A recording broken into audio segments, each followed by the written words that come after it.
कुंभ राशी मार्च महिना संपताच आयुष्य बदलणार, नशिबात नवीन अध्याय सुरू, कल्पना देखील केली नसेल.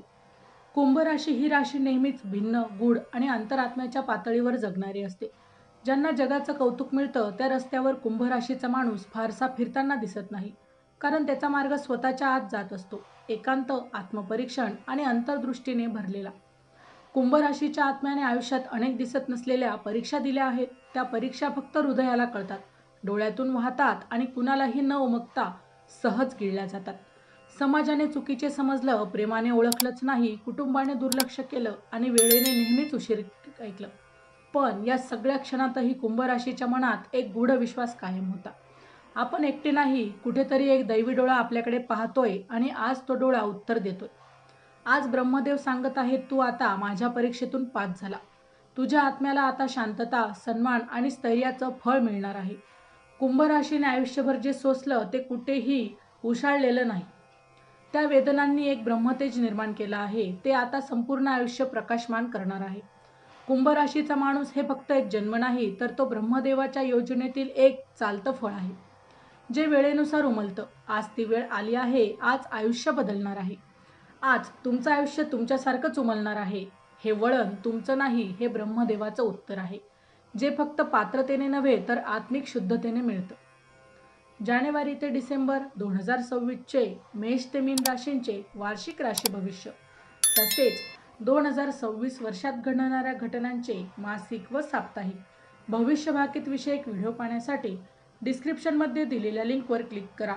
व्हिडिओ अवश्य पहा, व्हिडिओला लाईक करा. तसेच आपले काही प्रश्न किंवा सूचना असतील तर चॅनलला सबस्क्राईब करून कमेंट करायला विसरू नका. नंबर 1, तुमच्या मनातील तपश्चर्या ब्रह्मतेच्या रूपांतरित होणार आहे. तुम्ही अनेकदा रडायचं टाळलं, फारसं कुणाकडे व्यक्तही झाला नाही, कारण कुणालाही ते समजणार नाही हे तुम्हाला ठाऊक होतं. पण या मौनातून तयार झालेल्या वेदना आता अंतर्ज्ञानाच्या दिव्यात रूपांतरित होणार आहेत. तुमच्या विचारांनी लोकांना दिशा मिळेल, तुमच्या शांततेतूनच इतरांना ऊर्जा मिळेल. चॅनलवर येणाऱ्या प्रत्येक अपडेटसाठी आमच्या वेदभविष्याचा या व्हॉट्सअप चॅनलला फॉलो करा. चॅनलची लिंक ही डिस्क्रिप्शनमध्ये दिलेली आहे. नंबर 2, ज्यांनी तुम्हाला नाकारलं तेच लोक आता तुमचं मार्गदर्शन मागणार. कधी कधी तुम्ही खूप काही दिलं, पण त्याच्या किमतीत कुणालाही त्याची किंमत कळाली नाही. काहींनी तर तुमचं अस्तित्वच दुर्लक्षित केलं. पण वेळेच्या पुढे चालणाऱ्या आत्म्याला वेळच न्याय देतो. आता तेच लोक तुमच्याजवळ परत येतील, सन्मान, आदर आणि पश्चाताप घेऊन. नंबर 3, तुमचे स्वप्न जे सगळ्यांनाच वेडे वाटले होते ते आता सत्य होऊन जगात उमटणार. कुंभ राशीचे स्वप्न हे वेळेच्या पुढचे असतात. त्यांचे विचार विश्व लोकांना मात्र कळतच नाही. पण आता हीच स्वप्न हकीक बनणार आहे. एखादी नवीन आयडिया, एखादे वेगळे काम, एखादी मानसिक दिशा ही अचानकच आता लोकांसमोर यशस्वी ठरणार आहे. नंबर 4, आत्म्याचं अपूर्ण नातं. आता ब्रह्मदेव पूर्णत्वात बदलेल. तुमचं प्रेम, तुमची नाती ही अनेकदा अर्धवट राहिली. कधीही कुणी तुमचं मन समजून घेतलं नाही. कधी तुमचं दिलं गेलेलं प्रेम गैरसमज मानलं गेलं. आता ब्रह्मदेव एक अशा नात्याचा द्वार उघडतील जे मनाच्या पलीकडचं, आत्म्याच्या पातळीवरचं आणि पूर्णत्वाचं नातं असेल. नंबर 5, कुंभ राशीचा एकांत आता ध्यान आणि दिव्य संवादाचं माध्यम बनेल. तुम्ही कितीतरी वेळा एकटं राहिलात, स्वतःच्या विचारांच्या खोल खोल गुहेत. तो एकांत आता विलगतेचे नसतील, तर ते ध्यानाचे असतील. या काळात तुम्हाला पूर्वजांचे संकेत, ब्रह्मदृष्ट्या मार्गदर्शन आणि दैवी स्पर्श देखील हळूहळू जाणवतील. नंबर 6, तुमचं गूढ आयुष्य आता प्रेरणेचा स्रोत होणार आहे. तुम्ही खूप काही सहन केले, पण कुणालाही न कळता. तुमचं आयुष्य एक अज्ञात प्रवास वाटला, पण त्यातच एक दैवी कथा देखील दडलेली होती. आता इतर लोक देखील तुमच्या प्रवासाकडे दिसणारे सत्य नव्हे तर अदृश्य तेज म्हणूनच पाहणार आहेत. नंबर 7, आर्थिक स्थैर्याच्या बाबतीत एक दैवी संधी अचानकच उलगडणार आहे. कधी पैसा थांबला, कधी योग्य संधी पुढे आलीच नाही, तर तुम्ही न थांबता, न कुरकुर करता चालत राहतात. आता ब्रह्मदेव न मागता देणार आहे. आर्थिक स्थैर्य, नवीन संदेश आणि कधी न मिळालेली किंमत, सर्व काही एकाच लाटेत येईल आणि मनात देखील समाधान घेऊन येईल. नंबर 8, तुमचं ज्ञान आता इतरांचं प्रकाश बनेल. तुमचं आतलं ज्ञान, ज्या गोष्टी तुम्ही समजलात, ज्या गोष्टी तुम्ही अनुभवलात, त्या आता तुमच्यासाठीच न राहता इतरांना देखील दिशा देणाऱ्या आता ठरणार आहे. तुम्ही अनाथाहूनपणे गुरुचं काम देखील हळूहळू करू लागाल. तुमचं अस्तित्व देखील इतरांसाठी सत्याचा आरसा ठरणार आहे.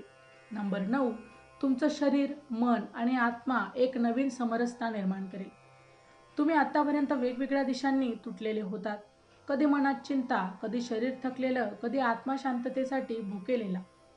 आता ब्रह्मदेव तुमच्यात एक अद्भुत 3 स्तरीय एकात्मता निर्माण करणार आहेत. शरीराला ऊर्जा, मनाला समाधान आणि आत्म्याला शांतता मिळणार आहे. नंबर 10, तुमच्या आध्यात्मिक पात्रतेला आता ब्रह्मदेवच मान्यता देणार आहे. तुम्ही कधी स्वतःची जाहिरात मात्र केली नाही. तुम्ही घरी माझं बघा असं ओरडला नाही, पण तुम्ही अंतर्मनाने नेहमीच प्रामाणिक राहिलात. आता हीच प्रामाणिकता ब्रह्मदेवही मान्य करतात आणि तुम्हाला अशी संधी मिळेल ज्या इतरांना कधी स्वप्नातही न वाटणारी. ब्रह्मदेव आणि दत्त मार्ग तुमच्यासमोर आता उघडणार आहे आणि लोक म्हणतील या व्यक्तीत काहीतरी दैवी आहे. शेवटी एकच कुंभराशी, आता आयुष्य तुमच्यावर चालणार नाही. आता आयुष्यच तुमच्यामध्ये ब्रह्मदेवताचं उत्तर घडवणार आहे. तुमच्या मौनात आता अर्थ लागेल. तुम्हाला वेगळेपणाचा आता दैवी स्थान मिळेल आणि तुमचा अदृश्य संयम आता दृश्य फळ बनेल. शेवटचे शब्द. कुंभराशी, ब्रह्मदेव आता तुमचं मन फळात रूपांतरित करत आहे. कुंभराशी, तुमचं आयुष्य एक परीक्षा नव्हतं, तर ती एक अदृश्य तपश्चर्या होती. तुम्ही कितीकदा अंधारातून चाललात, अपमान पचवलात, प्रेमात अपूर्णता अनुभवली आणि सर्वस्व गमावूनही इतरांचं हसू टिकवून ठेवलं. पण या साऱ्या वेदनांचा साक्षीदार एकच होता, ते म्हणजे ब्रह्मदेव. ब्रह्मदेवाने तुमचं दुःख गृहीत धरलं नव्हतं, ते जतन करत होते. त्या प्रत्येक अश्रूच एक दैवी पान त्यांनी लिहिलं. आता तो ग्रंथ पूर्ण झालाय आणि उत्तर देण्याची वेळ आली आहे. आता परीक्षा नाही, आता पात्रतेचा परिपक्व सुरू होते. तुम्हाला जे हरवलं ते दुपटीने परत येणार. जे स्वप्न अर्धवट राहिले ते पूर्णत्वाने साकार होणार. जिथे तुम्ही नाकारले गेलात तिथे ब्रह्मदेश प्रकट होणार आणि जिथे तुम्ही एकटे होता तिथे ब्रह्मदृष्टा संरक्षित व्हाल. हे फळ काय असेल तर शब्दांच्या पलीकडचं समाधान, प्रेमाच्या बाहेरचा आत्मसंबंध, मनाच्या पलीकडचं शांत अंतरंग आणि सामाजिक यशापलीकडचा ब्रह्मदत्त कार्य. कुंभराशी, हे लक्षात ठेवा. तुमच्या श्वासात ब्रह्माचा नाद होता. तुमच्या थांबलेल्या पावलातही एक दैवी दिशा होती. आणि आता ब्रह्मदेव म्हणतात, तुझी वाट मी बनवतो. हे वळण म्हणजे केवळ जीवनात यश मिळवणं नाही, हे म्हणजे तुमचं संपूर्ण अस्तित्व ब्रह्मसंगीतात विलीन होणं. आता अंतिम विचार. कुंभराशी, तुम्ही जेव्हा बोलला नाही तेव्हा ब्रह्मदेव ऐकत होते. तुम्ही जेव्हा थांबलात तेव्हा ब्रह्मदेव चालत होते. तुम्ही जेव्हा पडलात तेव्हा ब्रह्मदेव आधार देत होते आणि आता ते स्वतः पुढे येऊन म्हणत आहेत, आता माझं उत्तर घे. हे उत्तर म्हणजे तुमचं नाही, हे त्या प्रत्येक अश्रूचं उत्तर आहे. त्या प्रत्येक त्यागाचं फळ आहे आणि त्या प्रत्येक मौनाच्या मागचं ब्रह्मस्पर्श आहे. कुंभराशी, तुमचं आयुष्य आता कामावर चालणार नाही, ते ब्रह्मदेवाच्या कृपेने चालणार आहे. कृपा हीच तुमची नवीन नियती आहे. तर मित्रांनो, व्हिडिओ आवडला असेल तर व्हिडिओला लाईक करा, चॅनलला सबस्क्राईब करा आणि हो, तुम्हालाही तुमच्या राशीची अंगठी हवी असेल तर डिस्क्रिप्शनमध्ये मी त्याची लिंक दिली आहे. तिथे जाऊन तुम्ही ती खरेदी करू शकता. व्हिडिओ शेवटपर्यंत पाहिल्याबद्दल धन्यवाद. पुन्हा भेटू अशाच एका नवीन राशीसह. तोपर्यंत श्री स्वामी समर्थ.